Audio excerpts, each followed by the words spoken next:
Nick, you were flirty. You said this is interesting, Nikki. He goes, I was doing the same. That's what you say to your friend when you run into them on Riot. And I was like, you do? I was like, no, you don't, you flirty bastard. Dear Shandy. Welcome back to Dear Shandy, listeners. Andy. What day is it? It's a very exciting day. Mm-hmm. We have a big star. A starlet. A starlet. But my favorite part is that she is well known and all the Shandies will know who she is. Not because she was on a shitty reality show, but because she's actually talented. Wait a second. What are you saying? I have to interject here. I am well known because I was on a shitty reality show. It was my first show called Last Comic Standing. So I also got my start with a shitty reality show. That's not a They're all shitty. shit. I use the way, word shitty intentionally. That's not a shitty show. It what? I mean, they're all shitty. It was entertaining and I liked being on it and I enjoyed my time on it. But I mean, reality shows, we could get into that later, but I think we should stop connotating reality shows with this like negativity of like reality. They're the most interesting thing to watch. People always say reality's fake. And I'm like, you know what else? What do you know what's more fake than reality? Actors who are bad people pretending to be people you have compassion for and have anything invested in. At least people in reality shows are in fake environments, but they're real. It's like the whole argument is fake is so stupid. I mean, I feel validated by this opinion because I personally really love watching reality shows. You're a star to me. That's how I know of you as like, I look up to you because I saw you on my TV well before you saw me on yours. And I was a fan of yours. I was just getting ready and doing my eyebrows. And I was like, every time I do my eyebrows, I think of you, I realized, because I just randomly thought of you. Oh my God. And I go, that's so ironic. I'm about to do her show as I'm getting ready for her show. Because I remember watching when you were on and your eyebrows were so on point before there was even on fleek. We weren't even saying eyebrows on fleek, but yours were. So yours were like the first eyebrows on TV where it was like, that girl has strong eyebrows. And I remember I was watching it with my boyfriend at the time and his brother. And his brother was like really like attracted to you and like very vocal about it. And I was kind of like jealous. And he was like, I just like her.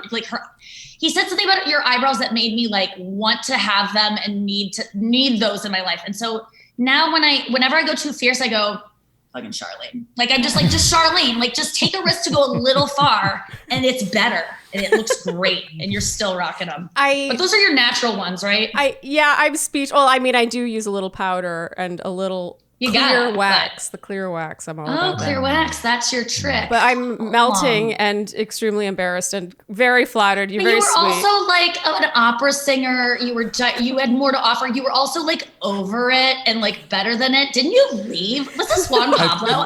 I'm like, everything's coming back to me because it all is mishmashed together. I don't remember I'm friends with so many people that have been on The Bachelor. I don't know what seasons they were in. I don't care really. But the thing is, I can't wait to talk to you about dating and marriage because I look at, as much like the eyebrow thing, I look at your relationship, at least the peek in I got the night I hung out with you guys and we went to dinner. And then afterwards went to the Comedy Cellar. We sat at a table. You guys had some drinks. I went and did a set. I drugged Charlene down there. I didn't let you boys come. It was me, Nick Viall, and you two. And it was so fun because I went downstairs and like talked about the thing that was happening upstairs. I'm like, I'm here with this guy that I'm so attracted to, but like keeps me I was in a friend zone and I got to like talk about it on stage. And then I came back upstairs and I felt like, oh good, I'm in control of this now. Like, I don't care. I just kind of made fun of it. And that was just, and you were there too. And I got to say all the things I wanted to say to you that I couldn't in front of them.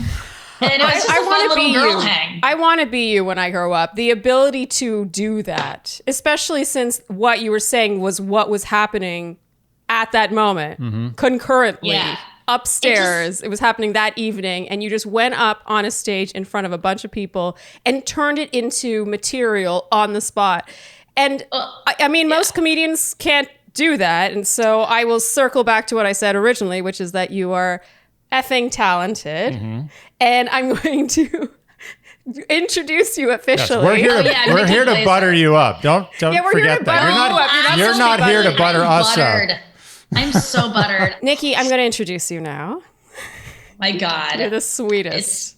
It's humiliating. I don't want to hear my accolades. Okay, I'm going to make it super brief. Super brief. Okay. Gosh, she's so enjoyable. Even though that's not fair for me to say to you, even though I just gave you yours. So please, it's super brief. I'm just going to, you are our resident celebrity today. You are here as a celebrity, but I really wanted to stress how you are actually talented, and you downplay your skills and don't jump in and get all modest. You say it's just about being honest. That's not true. I can be really honest and not, it's not spun into gold the way it is with you. So just take the compliment and move on with your life. But you are a well-known comedian, roaster extraordinaire, and the host of the Nikki Glaser podcast, which, by the way, I have been really enjoying. It's hilarious, conversational, super sharp, and it's funny, but not mean funny. So Thank you. You nail it every time with everything you do. So I will stop there with the accolades. That is really nice. Thank you for listening to my podcast. And, we're figuring it out over there. We do it daily, Monday through Thursday. You don't have to listen every day. You can jump in whenever. It's kind of like a morning radio show that I'll catch you up to speed. If you jump in and you're like, what are they talking about? You'll eventually find out. You don't have to listen to old episodes. Just jump right in. Nikki Glaser podcast. They're really great. I just don't know how you do 4 episodes a week, but it's impressive. I love it. I wish it were 7. You are here as our resident celebrity to give us a peek inside the world of dating and relationships when are famous. And the idea really came about when we did hang out, because we started talking about this and you were so willing and open, and we were all like just on the edge of our help. You were just very candid, and I was just like, that's the stuff people want to know. And you don't need to name any names. It's just sort of about your experience. I'll give you enough clues. I'll give you some Easter eggs.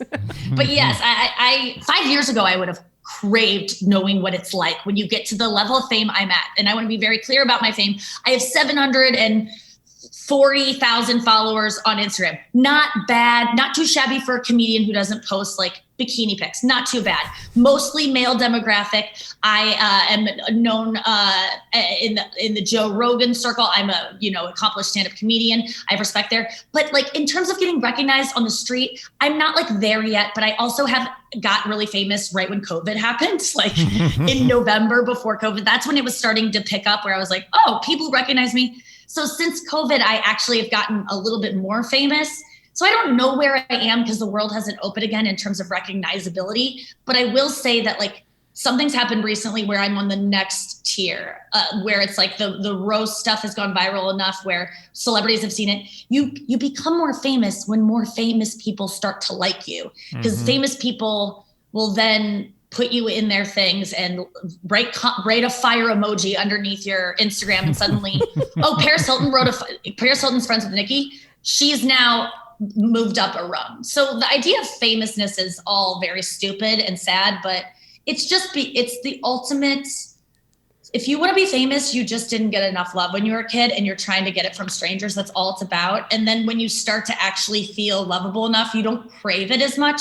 But the perks of fame, if you do figure that out, are still very attractive because you get to deals on stuff. And you get treated nicer. It's just a more comfortable life. But in terms of the love from strangers, it's dumb. But that being said, I'd love to give you a peek into that level of fame. I would say I'm C+ list. I'm B list. You're B. I'm B plus list. I'm a solid B. I'm B. It's all, everything is luck. Anything literally. I mean, I'm really into some weird theories that kind of might blow people's minds, but you can't blame or you can't congratulate or blame anyone for literally anything, because everything you do is your brain just doing something. I've thought this many times. You have no free will. It's a crazy concept. You don't understand. Don't get me started. In how good free will, there is no free will. Do you know that, Andy? 100%. Andy thinks about this. There's no question of it. Yes, Zero. Thank you. This first question is more for us to know, just to color how we ask other questions and how we respond to your answers to other questions. And you don't have to share a name or any specifics, but are you currently seeing anyone or multiple people? This is not for gossip, tabloid reasons, but just... No. If people care enough, they'll take something I said here and make it something. And I will be flattered because that means I'm famous enough for someone to actually give a shit about who I'm dating. But I used to love finding out who people dated. Who dated who? Like, I always go there and find out. They list a celebrity and then all the people they dated under them. And then you can kind of Kevin Bacon your way through and see how people are connected and what STDs they all share. Anyway. So no, not currently, correct? Not currently. No, I actually started really liking this guy that was a comedian. And the guy in July was someone that I met through show business, through a show. And I don't want to give any details about him, but he was on my side of show business. And there was a definite, like, that would be so fun to be this like power couple that like, we're both chasing the same kind of dream. And like, we get each other's industries and we can do stuff together, but also separately, and we can inspire each other. But I've also found that men in my field who want to be with me often want to be me. Like, they're attracted to me because they want to be as funny. Like, my world's cool. Stand-up comedy is very cool. So, especially when you reach a certain point, I think. Mm-hmm. Yeah. And I am cool. Like, I'm regarded as like, kind of, they want to know how I'm getting on these shows. Like, I want to be on that show. I want to be on Conan all the time. I want to host these kinds of things, or I want to be able to go host this show and make it look so natural. How do you do that? And they want to like absorb and I've done that before too. I love being with talented men because I'm like, maybe if he likes me, then I am him. Like, I'm equal. And that's what I found was like, I was ending up with guys that looked at me admiringly, but they respected me more than they wanted. They like respected my craft more than they wanted to fuck me. And I've never wanted to fuck a fan. So I kind of realized I don't need a guy to think I am like, be a fan of mine. And if at anything, I really don't think I could be with someone who's already a fan of mine, like a big fan or like knows all my stuff. But if someone was just like, oh, hot, she's funny and hot, cool, move on to the next clip. And that's how they like know of me. Great. We interrupt this program to bring you an important announcement. And that is that you use too much plastic and that the products in your home are not eco-friendly enough in general. Yep. It's out of control. Dire, yes. It's out of control. Well, I didn't want to get into it. I want to get on a soapbox, but like, you got to go. Grove is a good like baby step into being just a better person. Is that too much? No, it's totally true. Yeah. So Grove is a website where you can order household supplies, cleaning supplies, gardening supplies. Also worth noting, and I was very excited about this, they are 100% plastic neutral, which I didn't know was a thing, but it means that for every ounce of plastic they sell, they collect and recycle the same amount of plastic pollution. That's amazing. Isn't that nice? That's going above and beyond. Everyone should do that. Well, everyone should do that, but no one does. You should be legally obliged to do that. Yeah. Or just don't use plastic. Yeah. So, should we talk about the free gift people can get? We should. I think we should talk about that. If you go to grove.co/Shandy, you do get a free gift with your order. And can I just say, the gift's really good. They're good. It's like shockingly good. I was into the gifts. Shockingly good. Like, I was almost like alarmed at how many things you get for free with your order. I almost felt guilty. Yeah, I'm not saying this just because we're being paid to talk about it. I was actually like, wow, this is many things. It's many things. Yes. All good. Yes. And also good for the environment. If you're as concerned about the environment and general plastic waste as we are, making the switch to natural products has never been easier.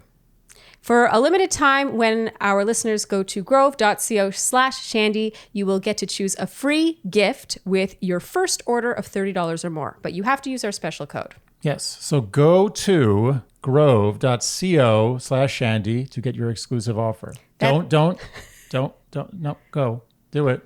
Do it. We'll wait. It's good. Okay, are you doing it? Okay, good. Thank you. That's grove.co/Shandy.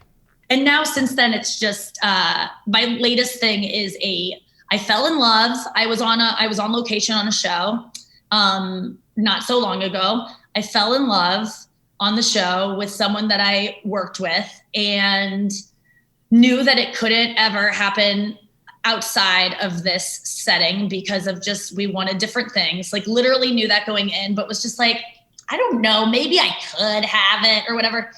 Also was just like, am never attracted to people in the way that I was just like, couldn't help myself kind of, even though I knew it was doomed.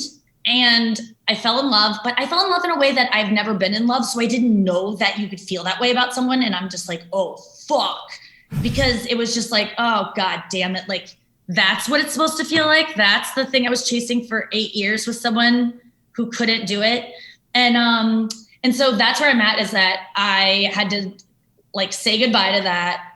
Like at this point, a couple weeks ago, Ooh. 2 weeks ago. Yes. 2 weeks ago, Friday.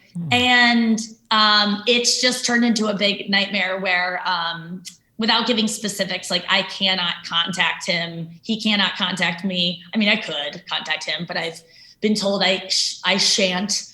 And I'm going through a heartbreak because I can't be in touch with someone that I love so much.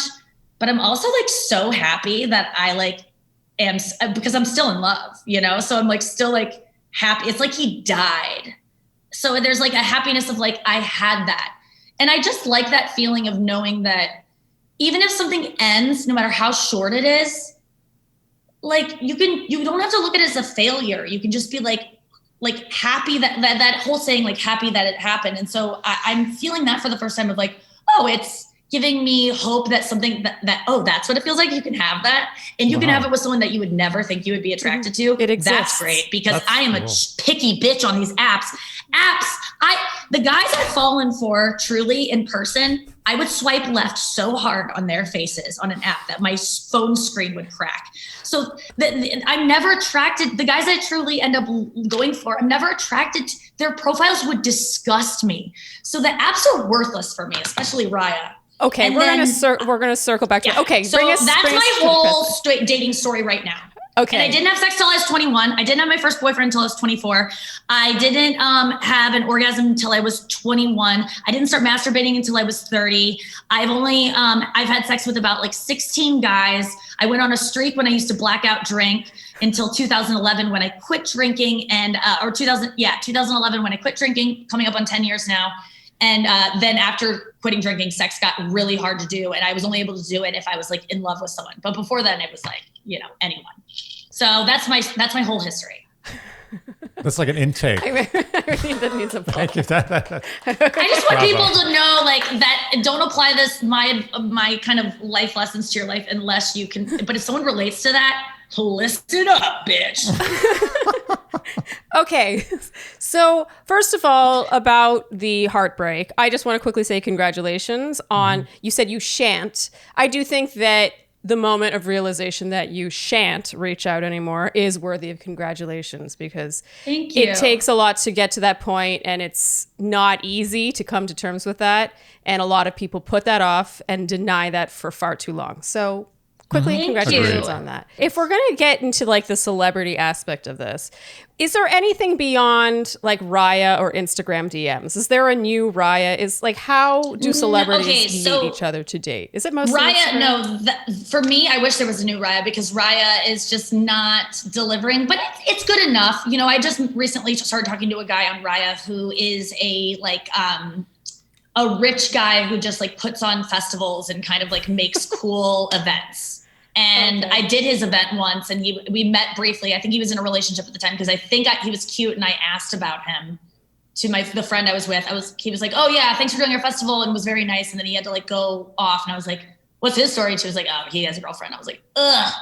And but then we matched on Raya like 2-3 years later, and now we're talking, and he's very nice. So it's like it's like that kind of people. But you see actors on there sometimes. I remember there was rumors that Ben Affleck was on Raya. I did not put those out there. There might have been rumors that, there's people on there. I don't want to get kicked off of Raya because I'm still relying on it, but there's not as many celebrities as you'd think. You would think I was getting so many swipes, but I'm like not. There's so many models on there, and just you're competing with such hot girls.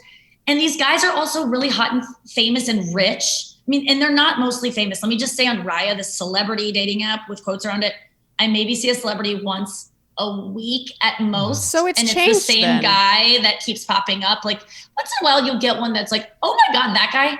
But really the celebrity dating app is Instagram and having a blue check mark and searching your message requests for a blue check mark. What we thought. That's what we figured. Yeah, having the blue check mark and then your message instantly goes into a different inbox. Let me just say, as someone with 750 probably by this point followers on Instagram, people DM. I see every DM. Do I read every DM? Fuck no. But I see every single one and I scan them for blue check marks. So if I'm a blue check mark person writing to someone with, I don't know, 14 million, they have to work 20 times as hard as me to look through their DMs.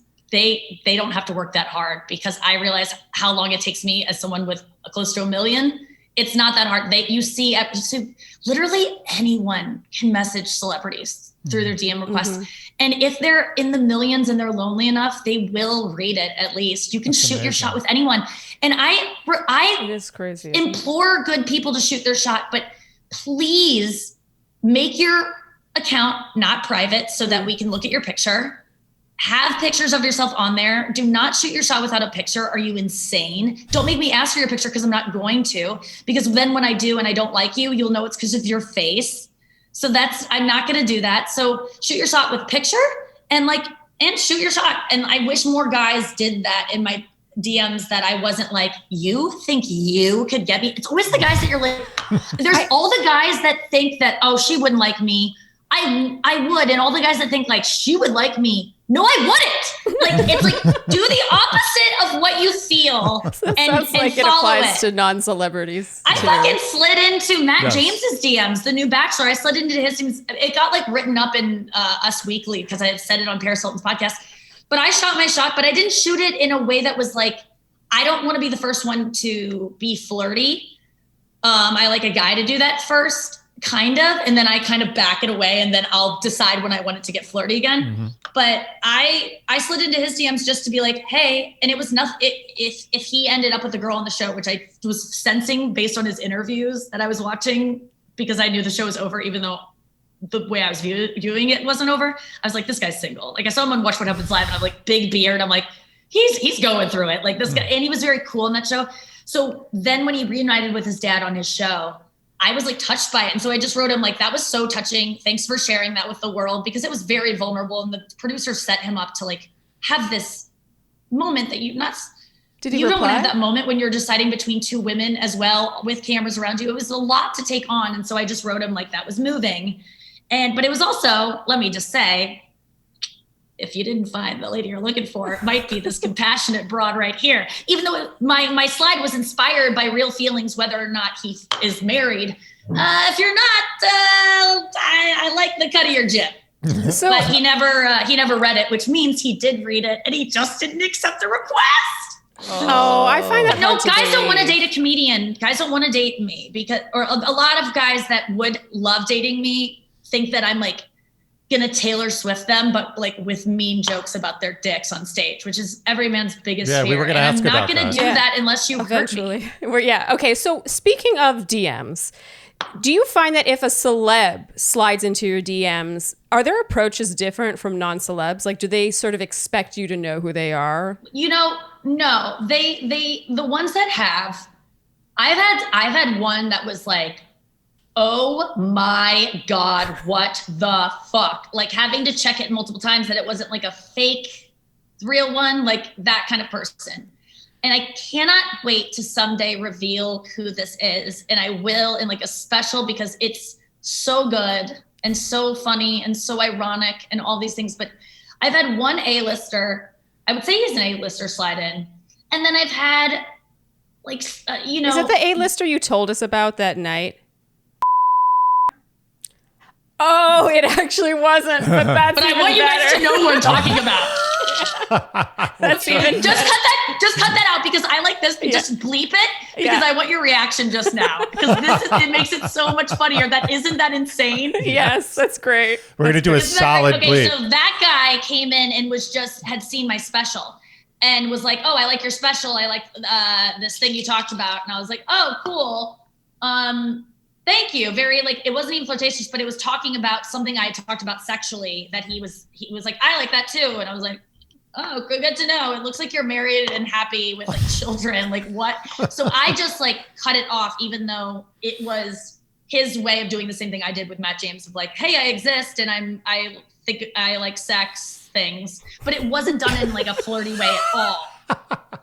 So anyway, the other celebrity that I've talked to and had like a relationship with that is an A-lister, I met randomly when I was in a city doing stand-up comedy at like a club in I don't even want to say where, but he was there shooting something and I just saw him in the park and I'm like walking on the phone with my friend and I'm like, dude, and you can cut this name too, just bleep all these names, okay? I'm like, is sitting on a park bench and she goes, who's and he's like, and I go, just Google him. She's like, oh my God, of course. And I was like, wait, I'm going to walk around this circle. Cause he was like on a park bench, just staring with not listening to music, not on his phone, just like staring and like looking ahead. And just, it's like this beautiful town square. But he's not like looking to get seen. I'm just like, this is so weird. And I go, if he's still sitting there when I get around the circle, I'm meant to talk to this person. I have to go up to him. So I just approached him. I was like, and he was like, oh, hey. And I was like, hi, I'm sorry, you don't know me. I'm Nikki Glaser, but you might, I'm a comedian. It doesn't matter. I just really think you're great. And, and he was like, oh my God, of course I know you are. Like the roast had just aired. Like I'd just gotten a lot of attention for the roast of Alec Baldwin. So he knew me as like roasty. And then I sat down, said I was at a club, asked him what he was doing. We had a really nice conversation, not flirty, but very vulnerable, very honest. And like, just like extremely vulnerable for like meeting someone right away talking. And then we exchanged texts, but I felt like the vibe, he was probably in something, even though I would have been flirty right away. Because it's like, if a guy's like not giving you a vibe that normally you'd be like, this should be a vibe, he's just into someone else. Like I didn't take it personally. But when he wasn't, he circled back around and also was like, I'm going to watch your special. And then was like very turned on because it's very sexual. Even though I was like, I know you think you know me from that, but you don't. Like I'm pretty much a prude. And like, then he started coming on too strong. And then one day I was in the mood to just like be sexual. And he would always text me in the middle of the night, like, what's up? And I'm like, do you want me to just like jerk you off over the phone or text or whatever? Like, it's so annoying. And so in the morning I'd be like, no, he'd go, I was thinking about you. And I'm like, oh yeah, you're checking in on me and my family and how we're doing during the quarantine. So I would just like right back, like in the morning I'd go, oh yeah, you were thinking about me? Want to talk about it now? And one morning he was like, yeah, I'm into it. And I was like, this was before pandemic. I was like boarding a plane and I just decided to like be filthy because I was probably a little bit horny and like just like wanting to be like, fuck this guy, like and just like see if I could just be as hot as possible without being like not showing anything because I'm literally at the airport. And so I just wrote filthy things, which was really fun because he was like very into it. And we had only like texted about comedy and about like, he's like, you hate blowjobs. I know it from your video. And I'm like, you don't know what you're talking about and watch it again. You're not listening. And you think I'm like some slut now. Like it's just, he wasn't like listening, which I was flattered because he was like into me in the way that I don't need him to respect me comedically again, like I'm saying, but I just like sent filthy things. And then after that, he kept wanting to do that again. I'm like, I only do that at gate B17 and my connection in Dallas, Fort Worth. Like that is not a thing I'm into doing unless I'm also horny.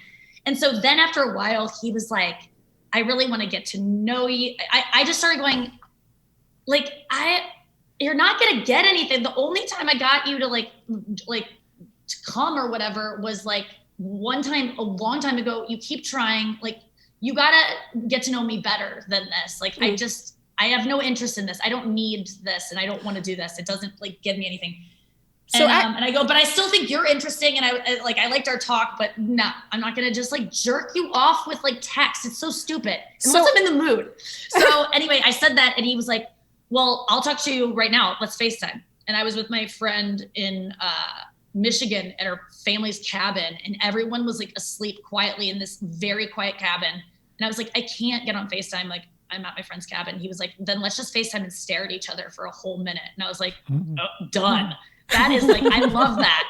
It's time for us to advertise something. Oh, are we advertising something? We are advertising something. Advertising? We are. No, but seriously, HelloFresh. Mm-hmm. I feel like it's almost a Bachelor alum rite of passage to talk about HelloFresh. And despite being a HelloFresh customer for many years, the two of us, I've never done an ad for HelloFresh on Instagram. It's about damn time. It is about damn time. Yeah, it's great. It's combines all the things that the meal kit should have, which is quick preparation, Yes. saving a lot of money, and a lot of recipes that are all good. Yeah. Not too fancy, not trying to be too special. We're not going to name a competitor, but there are sometimes I do feel like it's a little try hard. They try too hard. Yeah. Right. And then you're in the kitchen for like 50 minutes. It's getting too close to an hour. Yeah. Yes. Like with HelloFresh, it says 30 minutes. It's 30 minutes. Yes. So we like HelloFresh, clearly. Oh, With we do. years under our belt of using this product. So it's pretty organic of us to advertise it. Oh, yeah. I like when it's cooked for me. You really don't cook it very often. Once in a while. But when I I do cook most it, of the cooking in this household, let's be honest. This is what I will say. This is true. You do. And I appreciate that. But when I do cook. You are jumping at the opportunity for it to be HelloFresh. Yes. It's so true. Because you know it's actually going to be not that much work. Oh, yeah. It's like nothing. If you would like some help in the kitchen with planning, shopping, and cooking, all things I despise doing in the kitchen, then HelloFresh might be the fit for you. Go to HelloFresh.com/Shandy12 and use the code Shandy12 for 12 free meals. Was that 12? 12 free meals? 12 free meals, including free shipping. That's actually insane. 12 free meals. So go to HelloFresh.com/Shandy12 and use the code Shandy12 to get 12 free meals plus free shipping. Wow, 12 meals. Still not getting over that. I hate dates where you have to like talk. It's like that. If I could just stare at someone, I was like, that's so weird. And I love how weird this guy is right now. Let's do it. So then we looked at each other for a minute. That was the first time I'd seen him since the meeting in the square when it was not sexual at all. And then we looked at each other and we were both like very into it. Like it was hot because that's all we could do. And so after that, I was like, I kind of like this guy. And then he kept trying to have phone sex with me. And then eventually I said to him, I'm not into being sexual with someone who has no interest in me whatsoever and knows nothing about me. Because he kept being like, you're so interesting and you're so beautiful and you're so funny. I go, where are you gathering this data? Are you listening to podcasts I'm on? Are you watching a show? He goes, I just watched you on History of Swear Words on Netflix. And I go, okay, good. That's all I needed to know. I needed to know like what you were consuming of me because I don't see you on Instagram. I don't know what you're watching or if you're just making this up. If you saw me on that, yeah, I was fucking charming as shit and I was myself. So I like that you liked that. But he also wasn't engaging in actual conversation with you where he would learn those things. I go, you don't know how many siblings I have. You don't know what kind of music I like. Oh dear. And he was like, I don't care about like, stop this bullshit that you like me. Like if you like someone, you're interested in that stuff and that's okay. But you don't like me. And he was like, oh my God, you just cracked open the script I'm working on. The character's a narcissist and doesn't realize it. So I'm going to have the characters call them on it in the end and say, you don't even know what's a sibling. And I go, did you just steal my line? That's fine. But I was kind of flattered because he's like very accomplished writer. I'm like, oh, it's something I inspired. Good. And he goes, you're right. I really want to know these things. So then he put in effort and we talked on FaceTime like 4 times. And then I just realized that actors I can't be with someone who wants the spotlight as much as I do because I need someone who will let me shine. I don't want someone who's trying to be shining too. I genuinely believe in that, by the way. I really believe in that. I think you really need a yin yang. You can't have two. Yeah. And I think that applies to non-celebs too. But actually, this nicely highlights one of the questions I had for you, which was, are celebrity men different than non-celebrity men in terms of like the sort of games they play and the confusion? And also, do you have a preference? The commitment if you had if you had know enough because my celebrity men that I've dealt with are. I mean, that sounds kind of. Those were like I'm in that circle, but like most of my interactions are with like the guy that I'm like fell for is like a crew member. Like I was trying to have a Julia Roberts, Danny Moder moment, and I think that can really work because the dynamic that we're talking about, the person that likes to be behind the scenes, the person likes to bask in the lights that the person is setting up, the other person setting up, and both are like, it's just a good symbiosis. But celebrities, guys, and like, That's, you guys totally have that. Like the way, Andy, you look at her, and I saw you look at her when we were at dinner, and like the way you speak of her is like how I would want someone to speak of me. And like, I would trust that person to never be like, she's a bitch. Like of course I'm going to be a bitch. And like, you could say that, but like, I want the person who loves me to look at me the same way. I'm just like I want them to, I don't want a guy to be like, great joke. I want a guy for me to be doing silly and something that's really funny. I want a guy to just be like, oh my God. And like, look at his phone, like maybe tired of me and my obnoxiousness, but like, it's still a loving way, you know, like nothing, no resentment. And I feel like you have that. And I feel like celebrity men, men don't work on themselves, and especially celebrity men, because they are being told by everyone that they're doing everything right. No one's telling them anything. No. And so they have to have like a mental breakdown before they go actually address their mental health. And I feel like celebrity women are maybe more on top of it, but I don't know what women are like to deal with. But I find that celebrity men are they're so attractive because they're confident, because that's what got them there.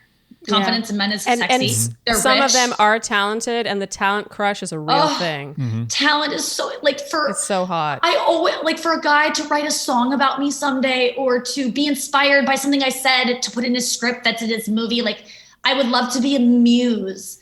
But I also think that I could be a muse for like I am a muse for them in other ways. Like I'm that for, you know, I don't know. As a celebrity, you're that for the world. You don't need that at home. You don't. You're need also someone to your look own at muse. Like you really are your own muse more than most. And Muse is my muse. The band. I listen to them, and they actually inspire me in many ways. But man, are people attractive that want to be famous because the confidence, and they're like hot. And society likes them. So you're like, oh, the popular boy in school, they're so attractive. Like me, like Nick Viall for me was like my dream boy. And I'm so happy for him in his relationship, but I'm really at a point where like, I used to crush on him I was like, I'll probably always have the crush on him. He's dreamy. So when I'm around him, I'm always like, damn, he's like, I would like to have sex with him. But I'd like to have sex with a lot of people that are maybe married. And I'll probably still tell him like, yes, if given the chance and it was okay legally, I would have sex with Nick. Like that will always remain like a thing that I'll want to do, but it's not like a goal of mine. And I enjoy him now in a context that isn't that. But at first when Nick and I saw him at fucking Dancing with the Stars at catering, because he was doing a part in another person's dance. And I was like, who is that fucking crew member that looks like Nick for The Bachelor? I was like, oh my God. I went back to like, that was like the day I had to dance live, and I was distracted. I was like, oh my God, you guys, there's the hottest fucking guy. And I was like, he looks like Nick from The Bachelor. And then it was like, oh yeah, he's on set today. I was like, oh, that's the guy. So I like definitely was like trying to flirt with him in my so small of interactions that we had. He was not vibing it at all, but I stayed the course, and we became friends. And he's a great platonic friend. Mm-hmm. Oh my God, he's such he gives great advice, and he's a different kind of guy than I have ever been friends with. Like he offers me stuff when we're together he's very honest, but he's complex, but he's guarded. There's a lot of going. He's also has, you know, that fame thing. Nikki, he wants to be loved. Nikki, his head is big enough. You got to take it easy. Yeah. He's I was getting to the bad things. I go, he wants to be famous. In other words, he wants to be loved very much, but he is in love. And I'm actually really happy for him that he can be like out with his relationship and not being like dependent on this image as a single guy. But yeah, that was like hard for me because I thought he was into me because we matched on Raya, but we were already friends. And he was like, he wrote like, well, what did he write to me? This is interesting, ... There was a ... Nikki. He goes, this is interesting, Nikki, ... equals flirty, right? And so I'm like, I get that text and I was like, oh my God, my friends have never seen me happier than when that came through. Cause I was like, fucking, he does want to bang me. I'm so happy. I was the happiest. My friends were disturbed by how happy I was. Cause I was like, I guess they were like, we've just never seen your face like light up like that. The way a guy, like that prospect of a guy that I'm attracted to, like maybe wanting to bang, like not even bang me, just like maybe this would be my boyfriend. And then it was like, I tried to flirt with him via text. It got so awkward. And I go, Nick, you were flirty. You said this is interesting, Nikki. He goes, I was doing the same. That's what you say to your friend when you run into them on Riot. And I was like, you do? I was like, no, you don't, you flirty bastard. You wanted to befriend me.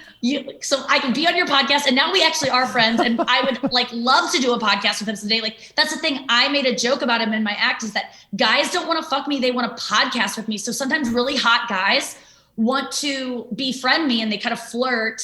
And Nick didn't do this. He never told me he liked me, but I think some hot guys just flirt unintentionally, or I just like thought he was because he's just so hot that you just think hot guys are flirting. And I became closer with him, and now like they can get you to do a podcast with them because you're with like the prospect that you might fuck them. And it's a real thing that happens. I get Vialled a lot. It's so real that you'll do a podcast of the friend of the guy. Oh yeah. Oh, so I got one more big name, an A-lister, young A-lister, singing sensation. I'll say his name so you guys know. Do you know who that is? No. Yeah, but we don't know anybody. I barely know who that is, but he's huge. Okay, like just trust me, huge name. And he's way too young for me. I think he's like a decade younger than me, but I had my settings set low because I think I was like in a horny, like triumphant mood a couple weeks before. And I was like, why is this child popping up? And we matched and he was like, and I was like, oh my God, can I bang this like it's insanely young, like legal, obviously, celebrity. I'm 36. So he's like, I think he's 27, 25, maybe like too young. Too young. I was like, but that would be good because I could just have sex with this guy and be like, and then always tell like my grandkids who will know him because he's so young. He'll be like young even to them. I can tell that like I had banged this kid. And I love this. And he's cute enough. But then we matched and he wrote to me, he wrote to me, you're the GOAT. Which is only because I go, oh my God, this kid's a fan. And I go, thanks. So are you, I'm a fan of yours as well. Because I like two of his songs legit. And he said, will you please roast me? Which is like the most friend zone. Like I'm a fan, like it's like, do you want me to make you a cameo or do you want to go on a date? So so then I decided to like write a bunch of jokes about him. I literally had my friends like come up with jokes for him. Like we were all like brainstorming because I was going to send him just a huge list just because this kid doesn't take me seriously and I wanted to destroy him.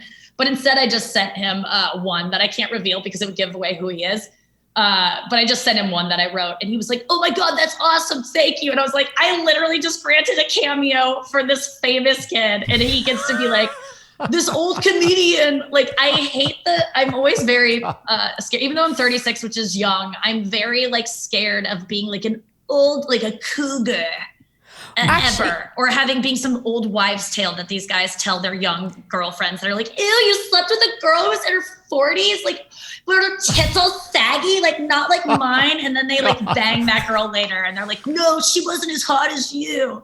And then I've noticed saggy tits Glaser the rest of my life. On that topic, because on your podcast, you talked about that fear and the fear of hooking up with someone and then like your celebrity sort of getting out, like them using that as a fun quip or anecdote in the future and sort of betraying your trust, whether it's explicit or not. Do you feel that that's a real concern in general? Like, is that in the back of your mind when you date? That's a concern for most celebrities who aren't completely honest, but I have nothing to hide. So I do realize that most celebrities, though, have a lot to hide and are very private. And like the ones that I've been really good friends with, I've had some female friends that are just the A-ist of A-list. And you can't really maintain those friendships because it's so private. You can't talk about them. You can't, you always have to hang out at their house because they can't go out. Because, so the super famous, yes, very private.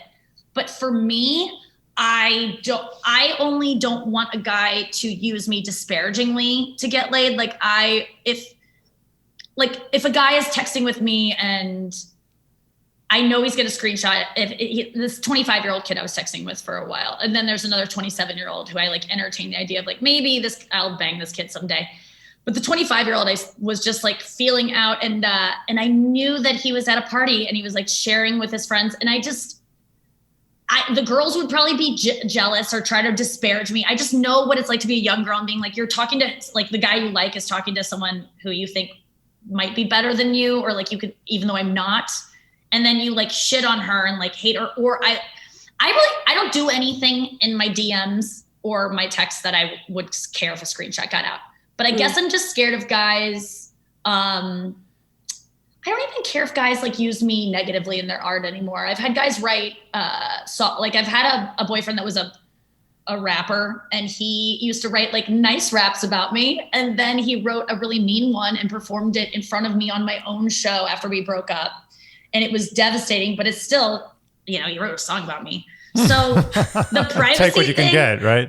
Yeah. The privacy thing, I will say there are times I am like in good physical condition and I'm like, oh my God, I would love to be able to send someone nudes. And the idea that I have no one in my life right now that I trust to do that with, besides my ex-boyfriend who like doesn't even give me what I want anymore in terms of it. He just writes Jesus Christ in all caps. And then like, that's it. And like, I need more. Like, that's good. That's a great start. But like, and so there are parts of me that are like, oh, it'd be nice to just be like not a famous person. So I could get horny with someone easier and like, do the old thing that I was doing with that guy at the gate, like I don't not worry about it. Yeah. Or just even putting them on Reddit and getting like fucking guys jerking off to like something that like, cause I'm into some weird stuff clearly, but like the idea of getting that validation of feeling like a sexual person from someone would be great, because I don't do it on Instagram because people go, you're a comedian, like don't be sexy. And women really get discouraged from being sexy unless you're a supermodel or someone who works in the sex industry. When you're sexy, women, a lot of women will attack you. Feminists will attack you as being like putting out negative things for women, or just do comedy. But I'm like, yeah. I'm really trying to fight against that urge to not post sexy things because I'm worried that my girlfriends will make fun of me because it's like thirsty. But it's like, I am thirsty. I'm single and I need guys to look at me sexually and not like a clown. Like I need to put that out there because I know that guys that are interested in me will be looking at my Instagram. I need them to see that I'm like, I don't want to always be silly and like talking about my pussy on stage. And also I'm trying to attract a guy who doesn't care that I do that stuff and doesn't actually have interest in hearing me talk on stage, because he's going to have to hear me all the time, when I'm not on stage. It's such a tricky dichotomy, I feel like, because it's, I do think that as a female comedian, if you do talk about sex or lean into the sexiness too much, then it's like, oh, well, you're successful because you did that.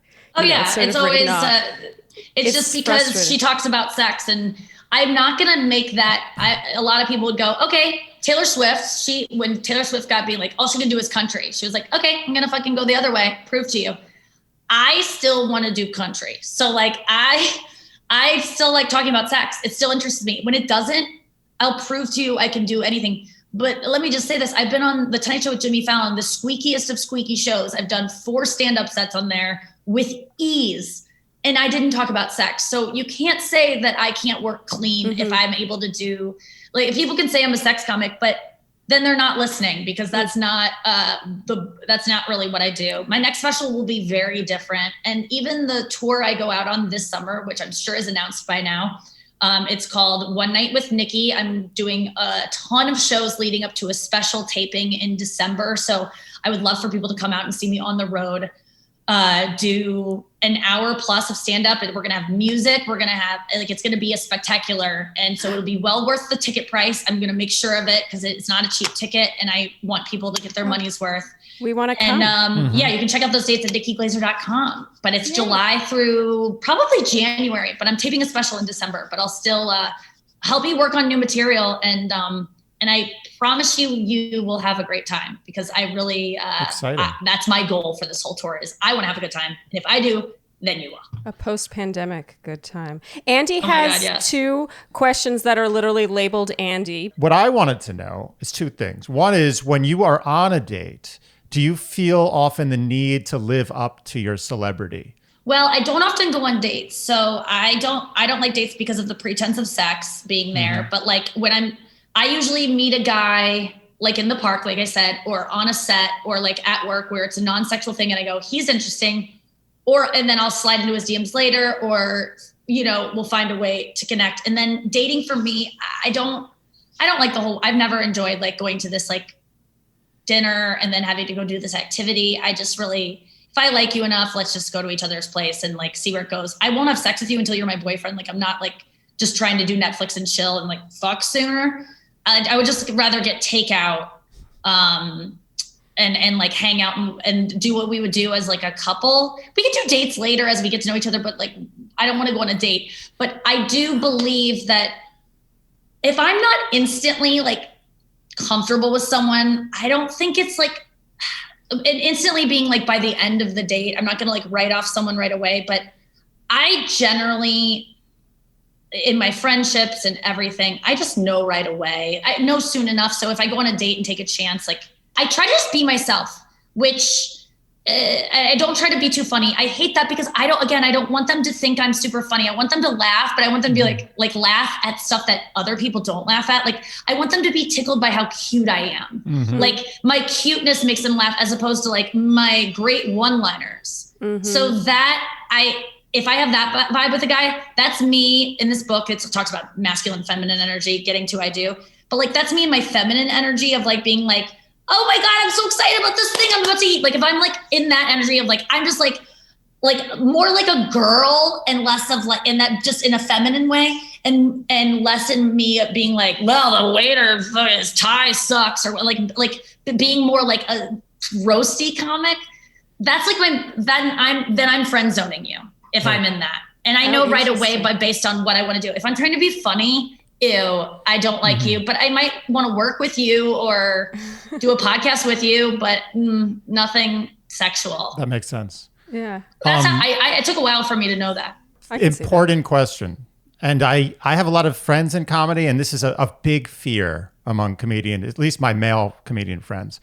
Do you ever worry that you're going to find a relationship that makes you so contented and happy that your comedy suffers as a result? Because comedy does come from a dark, I mean, even if it's light comedy, it always comes from a troubled soul to some degree. Yeah. I'm not scared of falling deeply in love with my perfect soulmate, even though I don't believe that's a real thing, but like someone who I got really lucky to meet because there's only like 3 people living on the planet like this that I would have this connection with statistically. And I got to meet one of them, like, oh my God, yes. Like, the best possible, which is that's probably the best you can get. That's winning the lottery. Literally, like your soulmate lives in India or China. Sorry to tell you that, like to anyone listening, like it's not the person that happened to be in your high school. That's insane. That's insane. True. The statistics of that are truly insane. So if you got lucky enough to meet one of the people that would have been in the top 1% of people you're attracted to in your life, good job. You found someone to marry.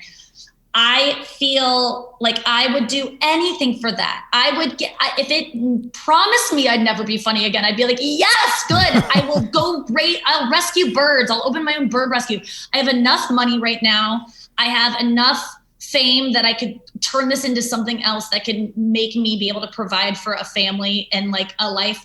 I want to chase that. Like, that's the point of life, is like the way I felt when I was like falling in love. And yes, it was the new part of it. And it never even reached the deeper, but like much staler love. It's just that feeling's too good. It's too good. And the comfort of it. And my parents are getting older. They're going to die soon. The people I rely on when there are pandemics are like those numbers are dwindling, and there's going to keep being pandemics. I need to find a pandemic partner.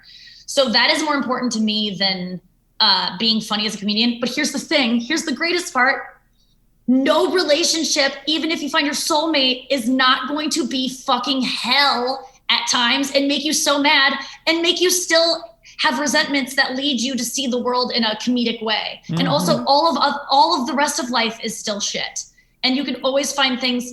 People in happy marriages where they're deeply loved are still hilarious. It happens all the time because they are just disenfranchised by the other places in their life. And if I feel like I'm chasing being loved with fame. And so I think it'll be so good for me when I finally find someone to like spend my life with or want to even try to do that, because I won't seek that from strangers. So I'll be more free to be myself, which will therefore make me more famous. It only gets better if you're more authentic.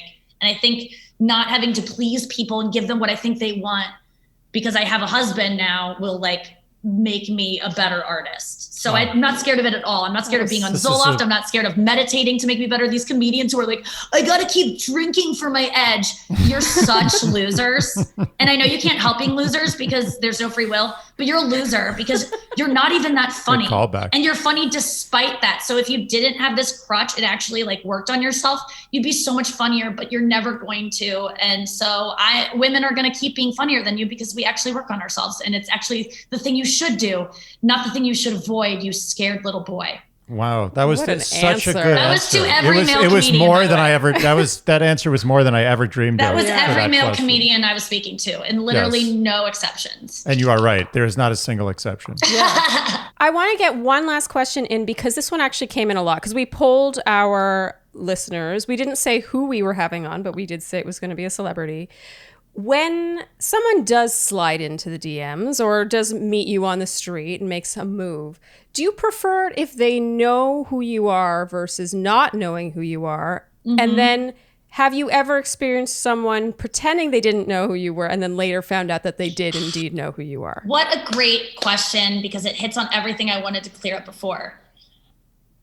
I found if you want a celebrity to like you, be honest with your knowledge of them. Don't try to play it cool because first of all, celebrities love to hear how much you love them. That's why we do it. So be honest we won't think you're cooler because you pretend like you don't know who we are. It doesn't work that way. It actually is the other way around.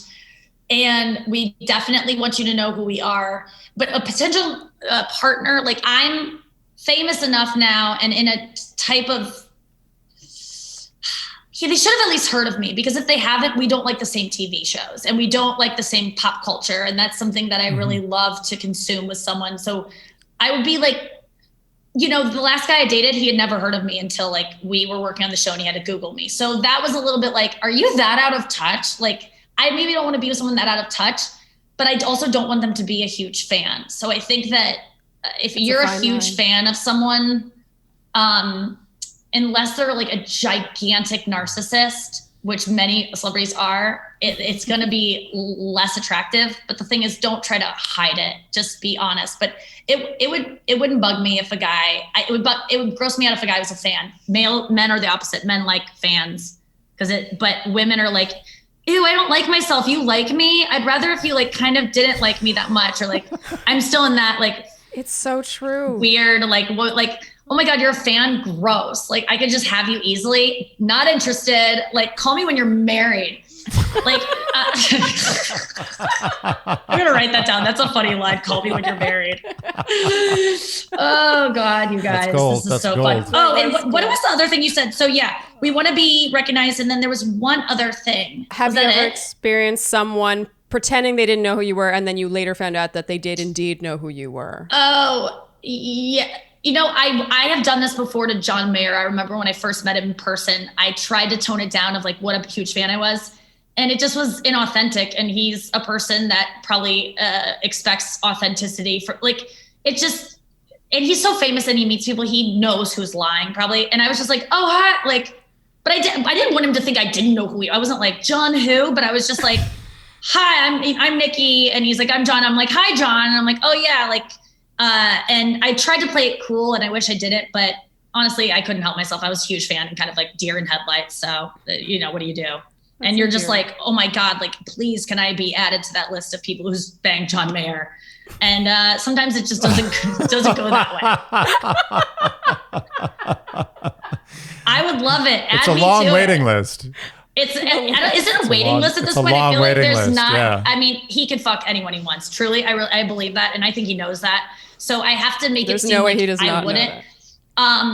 But knowing, I actually know that I wouldn't have sex with him ever. Like, I really wouldn't. So I'm just putting that out there. Is that your way of negging John Mayer publicly that he wants to have sex with you? It's not a neg. I'm not lying. He literally couldn't. And and that wasn't until recently, but I would have very easily in the past, but now, no, that wouldn't. Knowing John Mayer, he's going to make it his life goal now to have sex with you. Well, I'd like to see him try, but I'm a woman of my word. No chance. I think that's really the perfect place to wrap. Yeah, on the John Mayer list note. Yes. Add me to it. Or never. You're on don't. Take me off. Take her off the list. Yeah, erase me. And the list of one. Sorry about that. Yes. Not happening.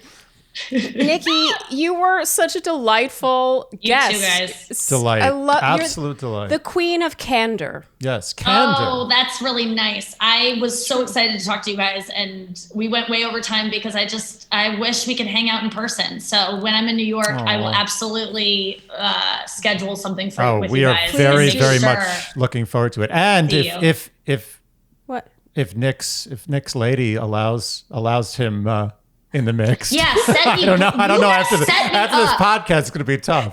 No, Nick is amazing. No, he's the best. We love him. And he literally would never. Like, he has my John Mayer rule about me. Like, it will never happen. So, like, she has nothing to worry about. And she's like that. I do want to meet her. But this time, I don't want to be a wheel. So we got to set me up. Think about someone. You guys are the cool people. Okay.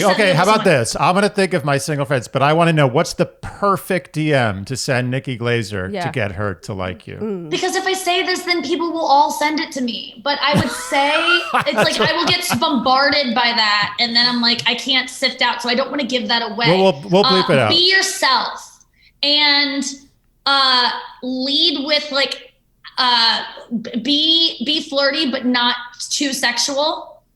Because too sexual will always scare off a girl. This is just general, but this is also like me too. Make it so you're not just like a fan, but also like you think I'm pretty or like you're sexually attracted to me, but like a fire emoji can do that. And then just like, and no mention of the word fan or like you made my girl laugh so hard. Like, I don't want to hear about your girl. I don't know emojis. Lots of rules, but yeah. Except fire emoji. Just be yourself though, because don't try to be something else. Be yourself, and then I'll just find the people who are themselves. Okay. But it's very hard for men to be themselves on text. They're terrible at it, or they're really good at it, and then they are terrible off it. Oh yeah. Texting is dicey. That's a whole other 2-hour podcast. I completely agree with her because actually you're a really good texter, but I had already met and spoken with you for several hours. You're such a good texter that I would have been wary of how you would be in person because how could you? You don't want to be too good at texter. Oh my God. There's some guys though that are fucking terrible at texting and you take it personally and they're just not they just don't have that chip. I think that Jennifer Aniston said that about Brad Pitt, a sensitivity chip to like how you might perceive the way that they're okay, with nothing. They just they're not charming over text. Yeah. Sometimes you're just like, it's not because he hates you. It's just because it's logical to write yes back and not, yes, babe, see you then. You know what I mean? Yeah. Yes. It's so I was saying yes to it. Why do I need to write more? Because I want to feel like you are like excited about going. So why don't you write an exclamation? Like tone gets so lost in text. It's insane. So voice memo is a good way.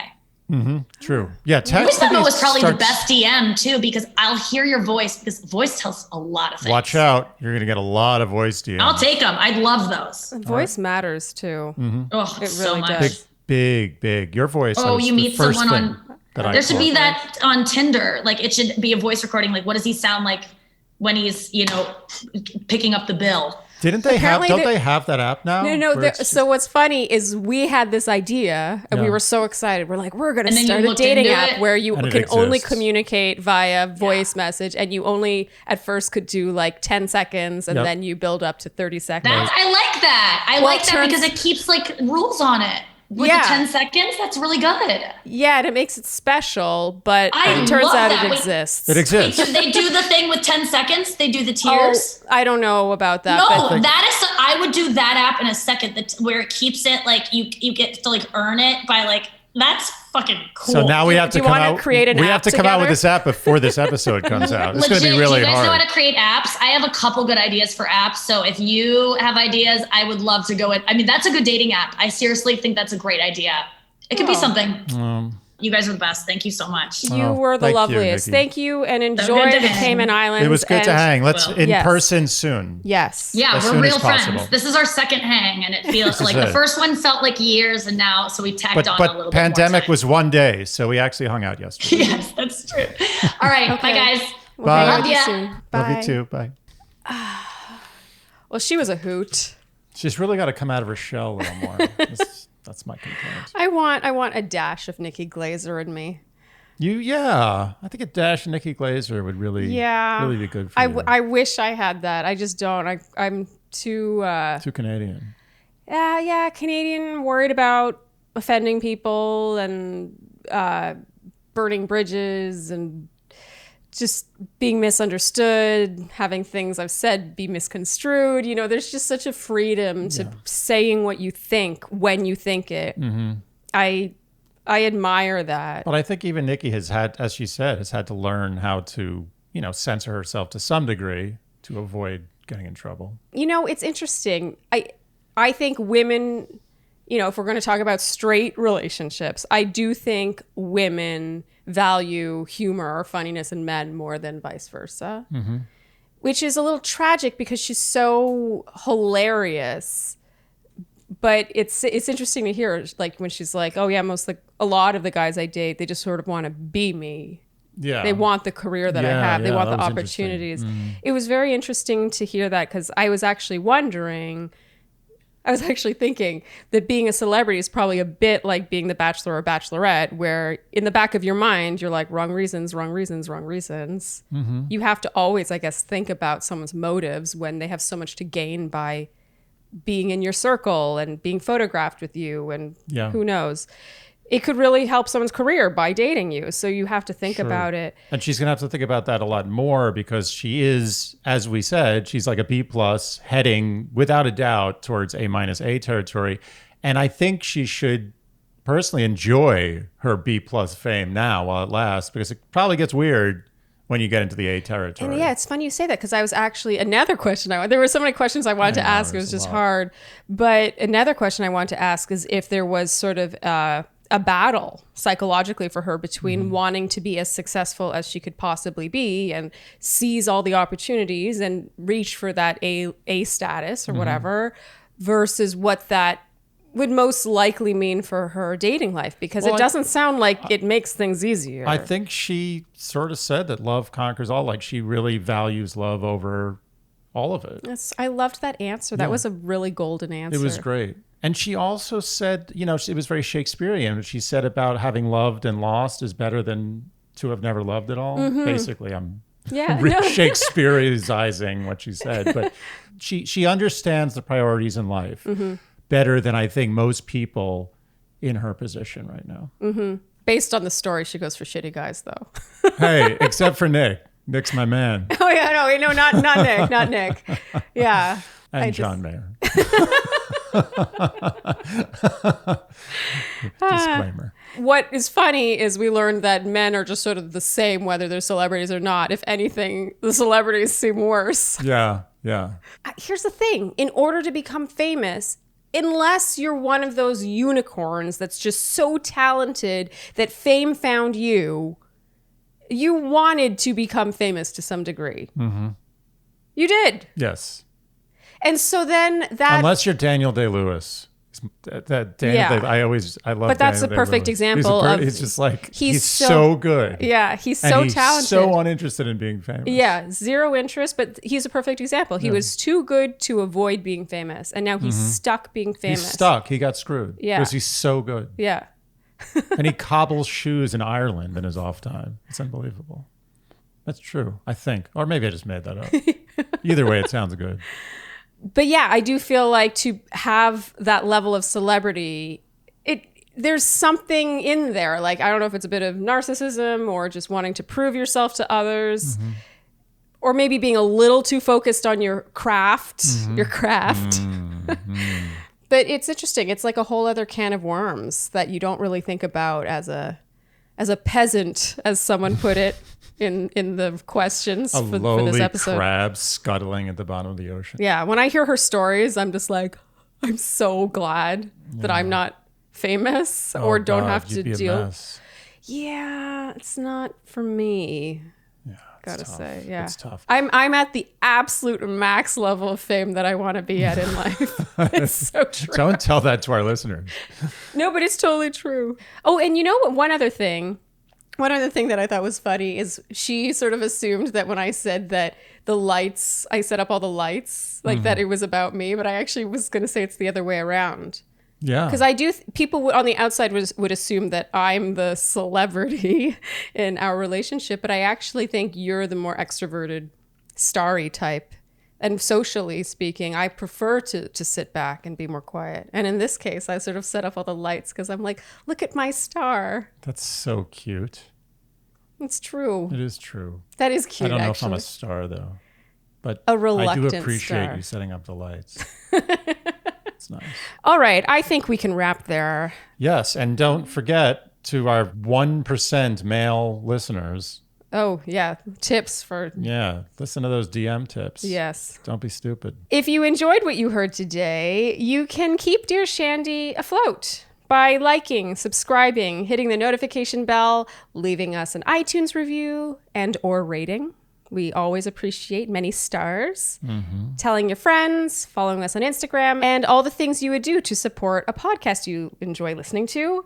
And that way we can continue to have fabulous guests like... Nikki Glaser. Yeah, pretty big deal. Big deal. Yes. And on that note, I think we can wrap. Thank you guys so much for tuning in to this episode of Dear Shandy, and we shall see you next time. Bye.